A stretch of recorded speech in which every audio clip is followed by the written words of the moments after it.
So I wanted to share something with you guys that I learned recently. I've read about it, but I didn't actually try it, and I'm glad I did because it makes a big difference when you're vaping spice, the DMTs. So most of us using something like this, standard oil cartridge and a pen, right? They'll work, right? Pen, if you get a quality one, set it around, I don't know, 3.84 volts, and your ratio is like 1 to 1 part, one oil, one DMT. Yeah, I mean, you'll definitely get it, no doubt about that, but it's nowhere near as good as if you go and you get your separate vape mod, which I don't have available. Well, actually I do. You get yourself something like this, right? A box mod that's adjustable. Let's get the camera, yeah.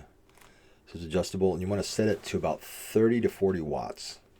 Okay, 30 to 40 watts. Any higher is a waste. At least 30. Let's just say 40, because this is what I'd use, and it works great. So 40 watts, but the trick is you want a sub-ohm coil. You can get a tank if you want, or you can get the mods that have it built in, like a pod. So long as it's a sub-ohm coil, that's the important part. A sub-ohm coil is just, the resistance is like below 1 ohm, so it's like a 0.4 is what I use, a 0.4 coil, sub-ohm coil. I don't know a whole shit lot about vaping, so I might be, a little off in my terminology here, but yeah, so sub-ohm coil. I actually broke my little tank. So, but yeah, I have a tank and a sub-ohm coil, and man, I tell you what, it was so strong, even one hit was like way too strong. So I dilute it to, like if you're using the 1 to 1 ratio, it's too strong. You want to dilute it to a 1 to 4 ratio. 1 to 4 ratio, you can still blast off in like one big hit, which is perfect. So I can take like a half hit, not like be like, sent to the moon and talk to aliens and shit. So yeah, definitely get yourself a mod. I guess it can be adjustable.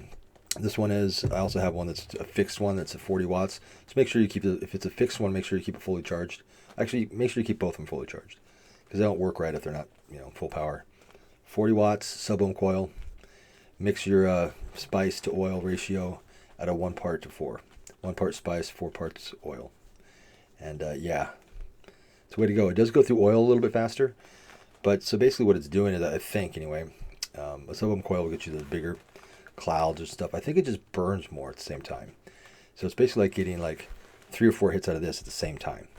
I'm pretty sure that's all it really does. I'm not positive. I'm not a vapor really. I don't vape, juice oil by itself, so not regularly. So, but yep, enjoy. And yeah, definitely mix it to a 1 to 4. I mixed it to a 1 to 2 the first time because I thought 1 to 4 was gonna be too weak. I still had to cut it down to 1 to 4. So yeah, the guy who wrote the form is absolutely correct. It's 1 to 4 ratio.